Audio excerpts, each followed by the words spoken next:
gente, os vídeos mais longos, eles ficam mais complicados, né? A última coisa que eu falei no vídeo anterior foi que, pelo desprestígio, né, médico, começaram, então, a dar uma abertura maior para as práticas alternativas, né? E a homeopatia faz parte dessas práticas, que são chamadas práticas integrativas e complementares, que são as PICs. Vocês vão ouvir muito esse termo em provas do SUS, tá? Porque existe a prática PICS no SUS, né? Que existem a homeopatia e é, outras formas que são usadas no SUS para tratar as pessoas, né? A gente tem tratamento com yoga, né, em algumas unidades de saúde, mas como a gente está falando de homeopatia, ela contempla, tá? Ela é um sistema, né? Ela contempla um sistema médico complexo, com recursos terapêuticos, né? E a Organização Mundial da Saúde também denomina essas práticas como medicina tradicional ou complementar. Então, ela pode ser chamada de medicina complementar, alternativa, ou tradicional, tá? Então, se vocês ouvirem esses três termos, elas estão se referindo à mesma medicina. A tradicional, né? Eles falam tradicional porque eram as mais antigas, né? Remete mais antigo. Alternativa porque é uma alternativa à alopatia, só que atualmente é chamada de complementar, é um termo mais usado porque ela complementa, né? Para não ficar aquela coisa à parte, não, essa medicina alopata é a certa, a homeopata é a alternativa que você teve. Então, ela complementa, jamais um médico vai pedir para você parar de tomar uma medicação alopática e ficar só com a homeopática. Normalmente eles complementam esse tratamento e aí acaba havendo uma melhora, né? Uma melhora, desculpe, em alguns casos não. Tem muitos quadros de sucesso e aí eles acabam retirando a medicação, mas isso tudo com o consenso, né? Não o paciente tem que fazer isso. Não, o paciente não tem que fazer isso, gente. Nunca façam isso, nunca orientem o paciente a fazer isso, tá? Quem tira ou põe medicação é o médico, ok? Mesmo que o médico alopata diga isso, ele não pode interferir na conduta do colega. Eles podem se relacionar, né? E para irem complementando-se, e aí o alopata pode ir vendo melhoras e juntos eles pensam numa nova terapêutica, ok? O que acontece? A homeopatia, né, esses sistemas tradicionais ou complementares, eles buscam envolver abordagens que estimulem o mecanismo natural de prevenção de agravos e recuperação da saúde. Então, aquilo que eu falei, lembra? Eles estimulam que o próprio corpo reaja contra a doença, visando a cura, ok? Existem tecnologias eficazes também na homeopatia seguras, né? E que são as principais diferenciais da homeopatia, né? Uma escuta acolhedora, não necessariamente que homeopatas não tenham essa escuta, mas a homeopatia preconiza escuta acolhedora, desenvolvimento do vínculo terapêutico, tá? Paciente-médico, um bom vínculo terapêutico, e integração do ser humano com o meio ambiente e a sociedade, tá? E então é isso. Então, o que preza a homeopatia é escuta acolhedora, tá? Tem os pilares, os 4 pilares, não estou falando o que a homeopatia preza. Escuta acolhedora, desenvolvimento de vínculo terapêutico médico-paciente, né? E a integração do ser humano com o meio e com a sociedade, ok? Aí a gente vai vindo e vai vendo que a homeopatia, ela é um sistema médico bem complexo, né? Ela é de caráter holístico. O que é um caráter holístico, gente? Holístico é ver a pessoa é ver o todo, tá? Caráter holístico, por exemplo, numa consulta farmacêutica ou uma consulta médica homeopática. Quando eu digo assim, eu tenho enxaqueca todos os dias, ok. O que a medicina ocidental, que a gente está habituado, faria, né? Vamos entrar com uma medicação, então, para suas crises, né? E e vamos entrar aí com uma preventiva, né? Ok. Na homeopatia, na consulta homeopática, ele vai querer saber a que horas você dorme, quantas horas por noite, por dia, se trabalha à noite, se trabalha de dia, quais o tipo de alimentação você está tendo, se você está tendo períodos tensos na sua vida, se estão havendo conflitos familiares, conflitos no trabalho. Assim, ele não vê só a sua enxaqueca, tá? Ele tá te olhando como um todo, ok? Ele vai olhar como está seu fígado, enfim. Porque a dor de cabeça realmente ela pode ser gerada por inúmeras coisas. Por exemplo, as minhas dores de cabeça eu consigo determinar de que fundo são, né? Não sei se eu vou sempre ser assim, mas eu consigo determinar se foi por fome, né? Por falta de alimento, se foi por falta de água, se foi uma questão porque eu passei por um nervoso, se é fígado, se eu comi alguma coisa que não me fez bem, então eu consigo fazer essa diferenciação, tá? É, então, a homeopatia é de complexo, um sistema médico complexo de caráter holístico, né? Justamente por isso é complexo. Você vai ter que avaliar o todo. Você não está avaliando a cabeça, a dor da pessoa, você está avaliando a vida praticamente da pessoa, né?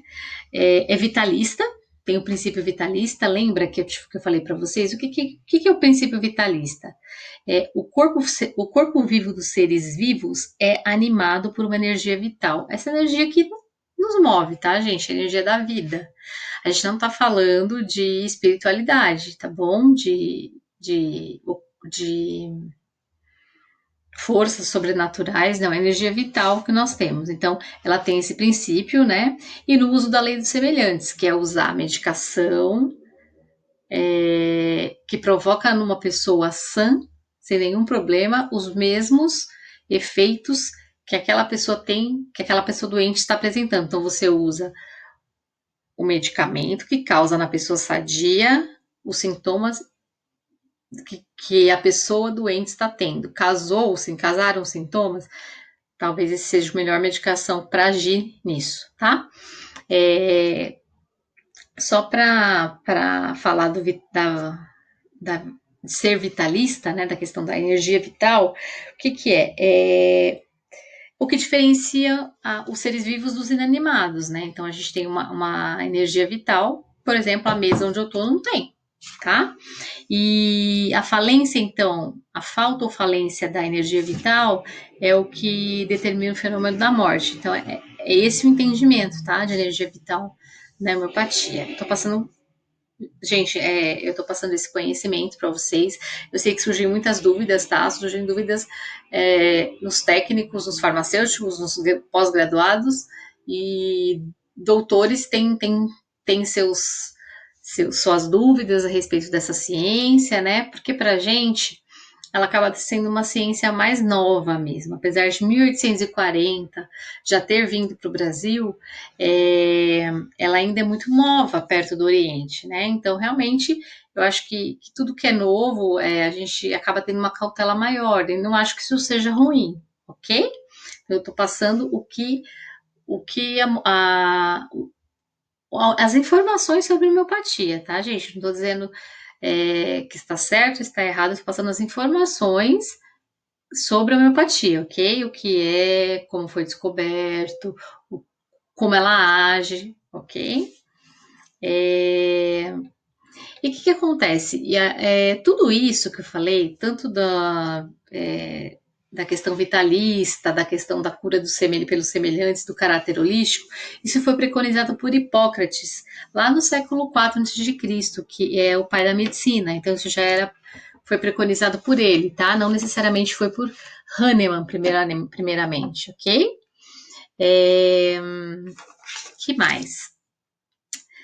O Hahnemann, o que ele fez? Ele sistematizou os princípios filosóficos e doutrinários da homeopatia, tá? Ele sistematizou isso num livro, em umas obras suas. Ele tem uma obra Organon, que chama Organon da Arte de Curar e Doenças Crônicas, tá? E após estudos e reflexões e baseados em observações clínicas e experimentais, né, que foram realizadas em pacientes, Então, Hahnemann organiza e sistematiza isso nas suas obras Organon, a arte de curar e doenças crônicas, tá? E a partir daí, essa racionalidade médica, então, experimenta uma grande expansão por várias regiões do mundo, tá? Hoje ela é firmemente implantada na Europa, nas Américas, em alguns países da Europa, nas Américas e na Ásia também, tá? Como eu disse, no Brasil foi introduzida por Bernard. Eu não tinha falado o nome, né, gente? Disse que tinha sido em 1840 por Bernard Mouret, um francês, e aí se tornou então uma nova opção de tratamento, tá? Eu queria falar sobre como foi que Hahnemann chegou a essa conclusão, né? Samuel Hahnemann era um médico alemão, ele era um médico alopata, tá? Que são os médicos que nós estamos acostumados a passar. E ele passou muito tempo percebendo que a medicina não estava tendo, não estava tratando o paciente como ele deveria, enfim, ele ficou frustrado com tudo que ele via e com tudo que ele estudou e do que ele via, né? Deixa eu fechar a janela, gente, que minha gata tá aqui, ela tá, sabe, causando. Para com isso, Chuchu, fica quietinha. Aí, é bom, né, assim, os vídeos que tem interação com os bichinhos aqui.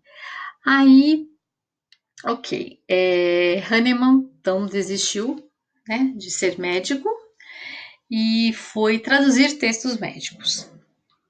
Numa dessas traduções, Hahnemann se depara com um escrito sobre a quina, tá? A quina é uma substância que é usada no combate à malária, né?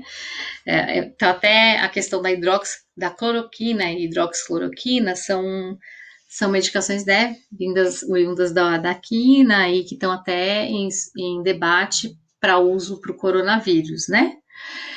E aí, falando disso, Hahnemann, então, lendo, né, sobre a quina, ele percebeu que, o que é que falava? Que se você fizesse uso da quina sem estar com a malária, você sentiria tais e tais e tais e tais sintomas. Quando ele foi olhar os sintomas, eram exatamente os sintomas que uma pessoa com malária apresentava.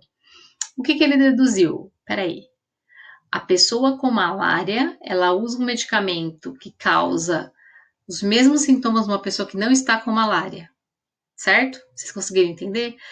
Uma pessoa que está sem malária usa a quina e ela começa a ter os mesmos sintomas de uma pessoa que está com malária. Mas quando a quina é usada na pessoa que está com malária, ela cura. Então, o que ele deduziu? Semelhante cura semelhante.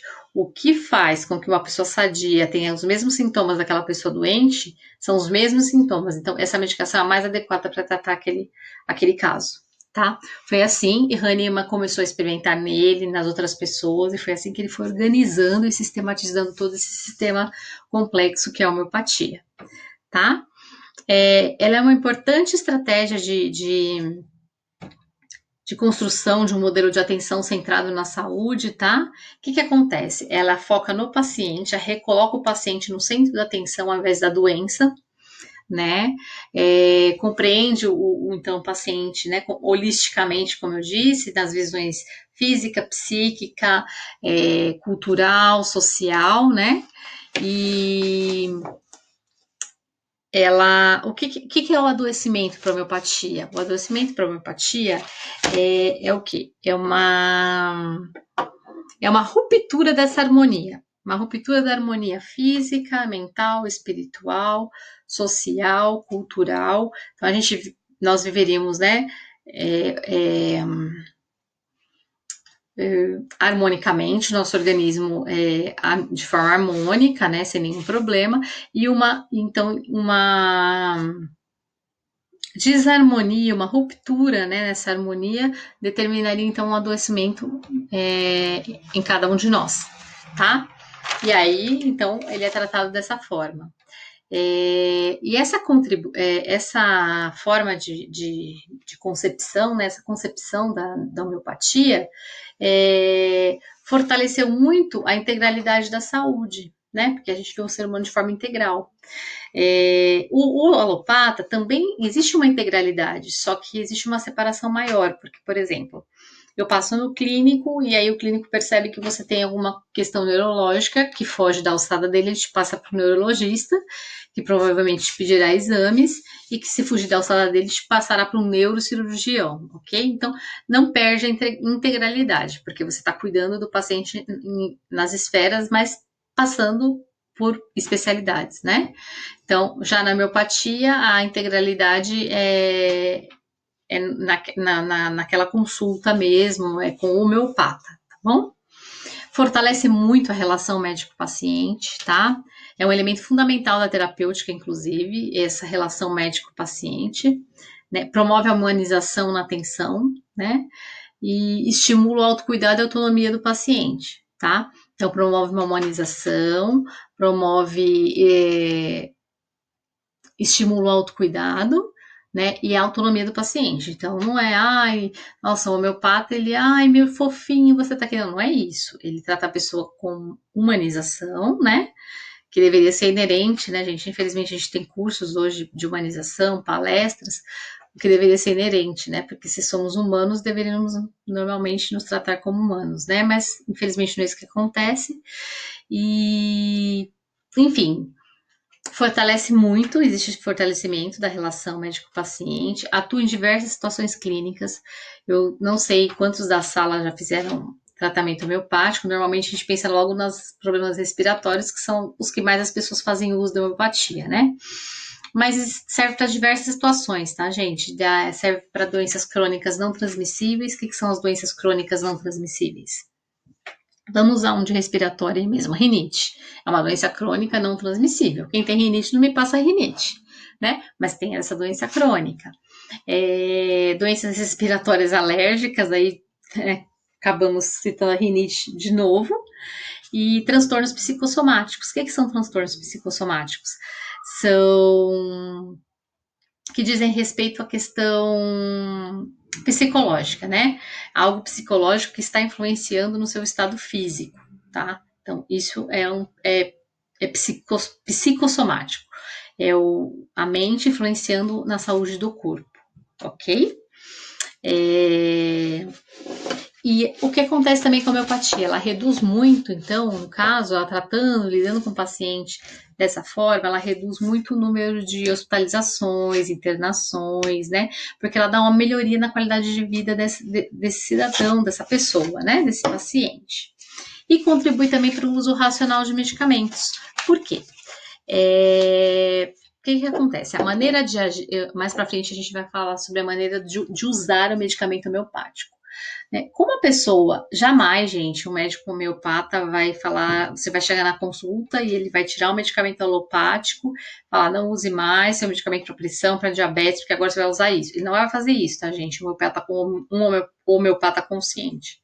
Talvez eles se interliguem, né? De repente, o médico alopata pergunte: nossa, sua pressão está estabilizando, e aí você conta que está passando no homeopata. Talvez eles até entrem em contato e aí sim possam fazer ajustes nas medicações.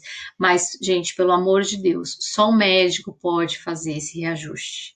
Ajuste, reajuste de medicação, indicação, tirar, colocar, enfim, aumentar ou diminuir. Só o médico. Nunca, nunca, nunca façam isso por conta própria e muito menos orientem os pacientes a isso, pelo amor de Deus, ok? Então, acaba reduzindo a farmacodependência, porque o que acontece? O medicamento homeopático vai fazendo efeito e a pessoa vai percebendo que vai melhorando, né? E aí é o que eu acabei de falar, talvez os médicos até entrem em contato e comecem a fazer, diminuir uma medicação alopática, ver como o medicamento homeopático está agindo, se ela está sendo necessária, se pode diminuir, mas tudo isso, gente, o médico é quem tem que fazer, ok?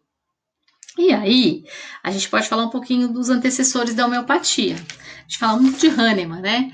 Mas assim, os hindus chineses há muito tempo já tinham esse conceito de semelhante curar o semelhante, tá? Ele já era conhecido para eles isso, né? Talvez por isso lá seja tão comum, né? Porque já é milenar.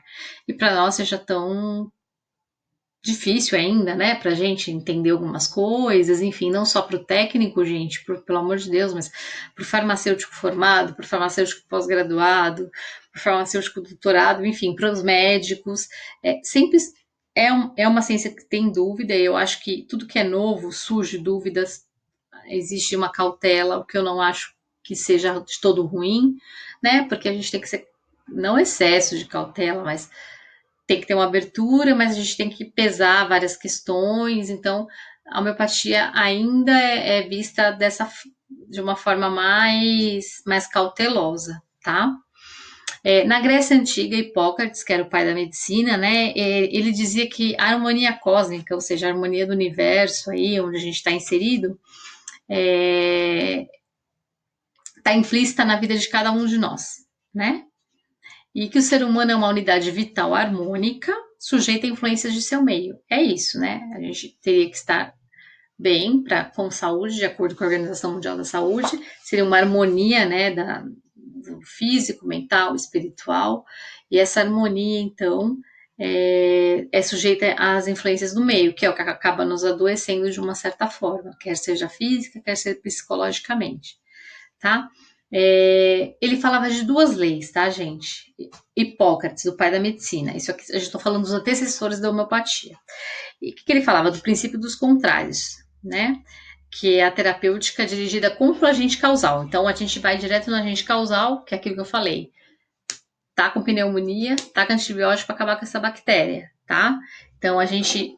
Normalmente, a teoria de princípio dos contrários é usada quando a gente conhece a doença. É uma pneumonia, então vamos tratar com isso.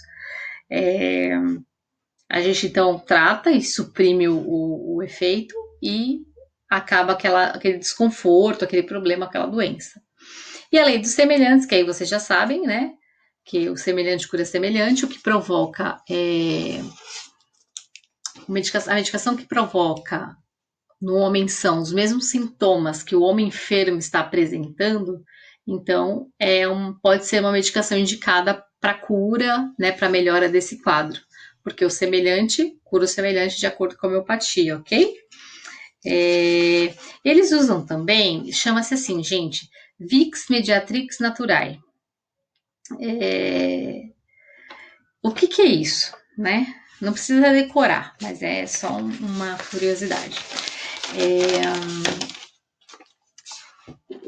O que é um dos princípios utilizados por Hipócrates, né? Que o Hipócrates usava, que é o pai da medicina, a lei dos contrários, né? E a lei dos semelhantes. E o que acontece? É relativo aos mecanismos naturais do organismo, né? Ou os mecanismos de autorregulação, certo? Então, a própria autorregulação, na verdade, se a gente for analisar, como a homeopatia prega, né? Mais ou menos. Você toma aquela medicação vai estimular o seu organismo a combater aquela determinada doença, certo? Tá? Aí a gente tem, depois de Hipócrates, a gente tem Galeno, que é um médico grego, que liderou o pensamento médico na época da Renascença, e onde ele baseava a sua terapêutica? Na teoria dos contrários, tá, gente? Então, vamos dizer que afirmava que a doença era um desequilíbrio dos humores do organismo, né? Era um desequilíbrio do organismo. Vamos dizer que ele fosse o médico alopata de hoje, né? Só que ele usava algumas coisas, algumas técnicas, né? Que hoje a gente seria absurdo, né? Mas na época era a tecnologia que eles tinham, era a visão que eles tinham, era o que eles tinham para trabalhar. E eles usavam então o que? Sangria. Vou explicar para vocês. Usava sangria, purgação e polifarmácia. Polifarmácia a gente já pode entender, são vários tipos de medicamentos, né? O que é muito comum hoje em dia, né? A gente vê idosos com polifarmácia. Ele toma um antidepressivo, antidiabético para afinar o sangue, né? Como eles dizem, enfim, né? Para prevenção de infarto, isso é polifarmácia. Então, o que ele fazia? Sangria. A sangria tem até uma frase, ó, sangrai, purgai e se morrer, enterrai. Ou seja, né? Que frase macabra, meio macabra, né? Mas meio mórbida, né? Que acontecia? Se o organismo apresentasse algo, normalmente nas luxações, né, nas questões musculares, que ele fazia? Eles faziam uma ruptura na veia, tá? É como que se drenasse esse sangue, que eles acreditavam que o mal poderia estar nesse sangue, e o sangue, então, drenado, claro, não todo, uma parte, tiraria, então, esse mal da pessoa. Isso era a sangria, tá? E a purgação podia ser uma expulsão violenta, uma evacuação violenta do organismo ou uma evacuação mais lenta, tá? Então, tinham os purgantes, né? Que podiam purgar por cima, que a gente fala que é provocando vômitos, né? E, a purgação por baixo, que seria a parte intestinal, então eles usavam muito isso, tá?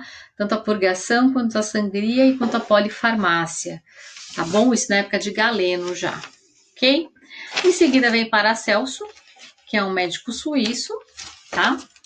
Gente, isso é curiosidade, tá? Mas vale a pena porque vocês vão entender lá na frente por que Hahnemann pensava assim, eu acho interessante. Estabeleceu novos postulados a respeito, então, da medicina e da terapêutica, em contraposição ao pensamento de Galeno, tá? Paracelso, então, não era muito a favor dos pensamentos de Galeno, a questão da sangria, purgação, enfatizava o estudo da natureza, da individualização do doente, individualização da medicação, do remédio, né? Com base na lei da similitude, e na sua prática médica, né? Ele dava importância à lei dos semelhantes, tá?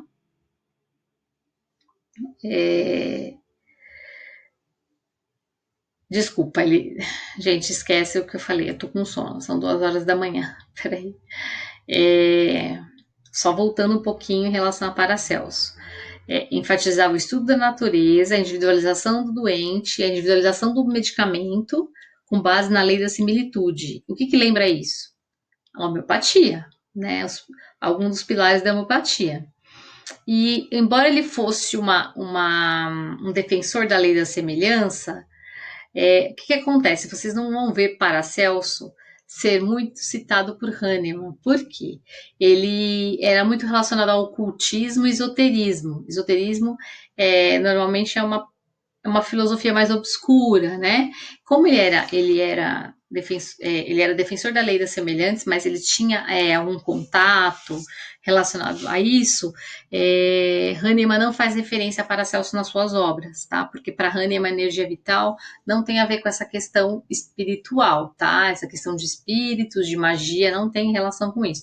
A energia vital é essa energia que nos move, que nos mantém, né, um dia melhor, outro dia está mais abatido, e foi o que eu falei, quando essa energia ela é alterada, vem a doença, qualquer que seja, ou se essa energia acaba, acontece o fenômeno da morte, tá? Então você não vai ver Hahnemann citar Paracelso, por conta desse obscurantismo, né, essa ligação dele com algo mais místico, né? Algo mais obscuro, ok?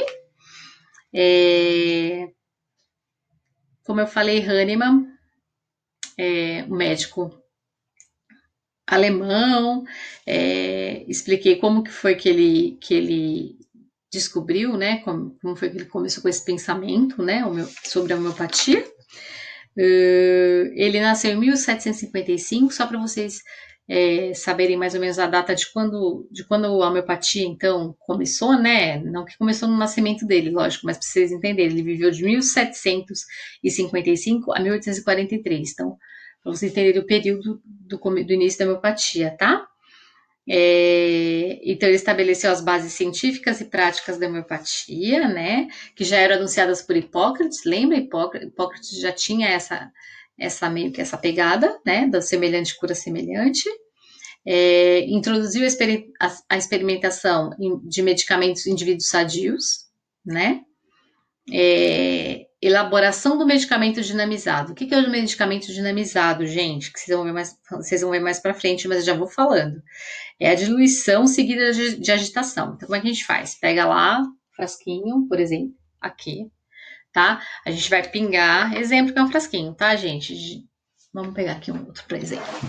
Eu preciso fazer uma medicação homeopática. Peguei a tintura mãe para determinada doença. Eu vou abrir aqui. Eu vou ter água, né? Vai ter tantas partes de água para tantas partes do produto. Às vezes é 1, 2 gotas, a diluição é feita, é proporcional ao que o médico pediu na receita, que é uma receita diferenciada que eu vou mostrar para vocês. E aí a gente fecha isso, né? Então nós já diluímos o produto, diluímos a tintura mãe e agita. Tem agitações que têm que ser feitas 100 vezes, 200, 300, 400. Tá? Quanto maior a diluição e a agitação, mais potente esse medicamento é.